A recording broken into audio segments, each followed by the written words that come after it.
A 22-year-old Georgetown father is killed in an early morning car crash.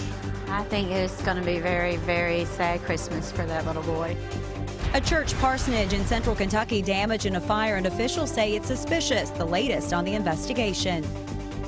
A southern Kentucky man who admitted to beating another man and leaving him for dead learns his fate. Find out how long he'll spend behind bars coming up.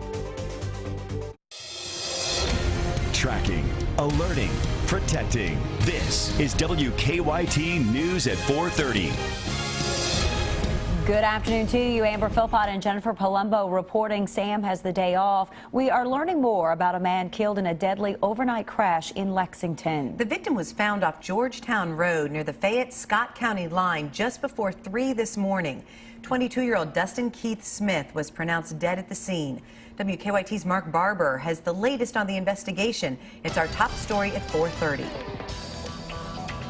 The coroner says 22-year-old Dustin Smith was killed here at the Fayette-Scott County line after his car ran off the road and crashed through this fence.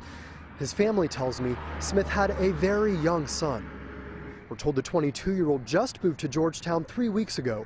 Investigators tell us Smith was driving north on Georgetown Road this morning when he crossed over the median and drove past oncoming traffic. The owner of the property where Smith crashed says the car stopped just 3 feet from his house after it smashed through 2 fences and a line of trees.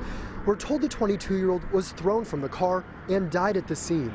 The property owner says he heard the crash around 12:30 this morning, but he says when he looked around, he didn't see anything.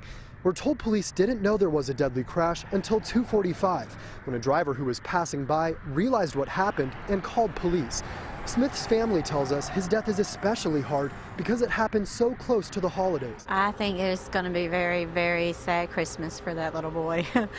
I know it's going to be rough because I'm a single mother and I have a little boy, and I know the trouble that she's going to have now. The coroner says they are running toxicology tests, but so far they don't know why Smith ran off the road. In Lexington, Mark Barber, WKYT. We're told the family is finalizing funeral arrangements. A church parsonage was damaged in an early morning fire in Lincoln County. Now investigators want to know if it was part of a crime. The fire broke out at a home on Kentucky 198 in McKinney, which is in Lincoln County. That home was the parsonage for McKinney Christian Church. WKYT's Phil Pendleton talked to firefighters who quickly knew that they needed to call state police to help them investigate. Firefighters were called here about 5:30 this morning, and when they got here, they noticed a small fire in the living room area of this home. Firefighters tell me they were quickly able to realize that this fire was in fact suspicious, and so they called Kentucky State Police to investigate. It was suspicious in origin. Is there thinking here that maybe there could have been a break-in? Is that a possibility? That's a possibility. One of the windows was open, and also a door was open to the structure. The exact cause of this fire does remain under investigation by the McKinney Fire Department as well as Kentucky State Police. I am told there had been some recent break-ins and burglaries in this area, and that is one reason why this fire was suspicious. In Lincoln County, Phil Pendleton, WKYT. No one was living in the parsonage at the time of the fire, but we are told that the church was preparing it for someone to move into. A Central Kentucky high school principal was arrested over the weekend in Lexington. Police arrested David Horseman yesterday. They say he was found passed out in a car parked at Speedway gas station on Paris Pike. Horseman is the principal of Bourbon County High School.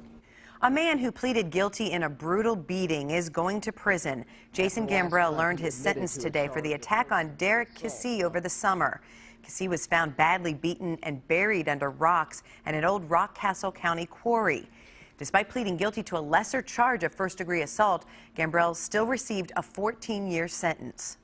I just want to point out to the court that, as the court's aware, this carries the same punishment as attempted murder. It just requires the Commonwealth to prove one less element of that being an intent. So I didn't want that in any way to reflect that we think that this conduct is in any way less heinous or serious than it is.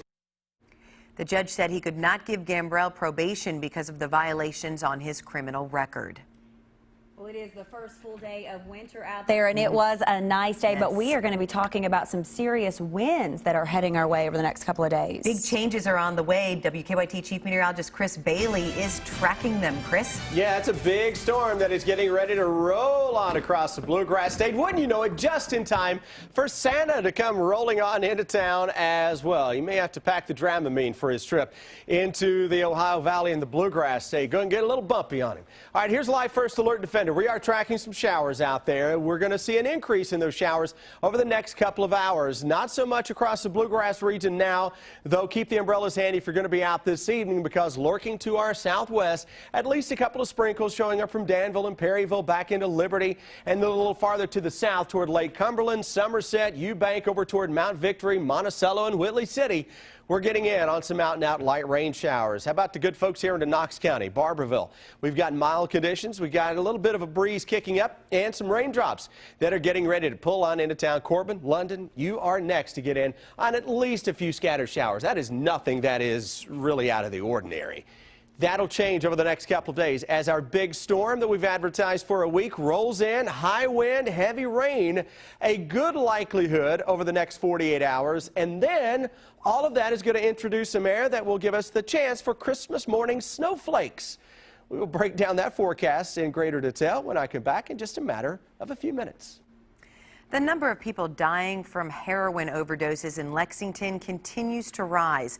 There were 49 heroin deaths in 2014 here in Fayette County. That's up from 44 last year. Fayette County Coroner Gary Ginn says trends haven't changed from 2013, with the ages of those overdosing ranging from teenagers to 60 years old. Eventually, the statistics show that if you are on heroin and you become addicted, that you will die of a heroin overdose, and we're seeing that. Tonight on WKYT News at 6, Ginn talks about why he believes the numbers keep going up. Amber Philpott is with Miranda Combs now in the newsroom. Amber? Jennifer, thank you. Boy, this is a story we have talked a lot about in this last year. I've done stories, you've done stories, and we just continue to talk about it, don't we? Right, because the numbers do keep going up and have for the past several years. So much so that about a year ago, they started the task force in Lexington to deal with this heroin problem, to help to get resources and information out to the people who need it. You just heard from the coroner there, Gary Ginn, and he's a part of this task force and works really hard to keep this task force going in its work. Right, Amber, and he talked about how results are going to take some time, but he says he's seeing the same trends where he's showing up and a dead body is there with the needle still in the body because it happened so fast. That dosage hit them so fast and they died immediately. Boy, that is so sad, and that sounds like it continues to be the problem that we're seeing, and that people don't know what's in the doses they're taking. And that's Ginn's big issue. He says a lot of these people are coming over from the prescription drug abuse, and he says, on each pill it says how much a dosage is. Well, that's not the case with heroin. You don't know what you're getting, and so that's why he's finding people with the needle still in their arm. And he said it's extremely disturbing and obviously very deadly. Well, much more coming up tonight at 6, and this is a story we've talked about this year a lot, and I'm sure we're going to continue to talk about in the new year as well. Sounds like it. Miranda, thank you. Jennifer?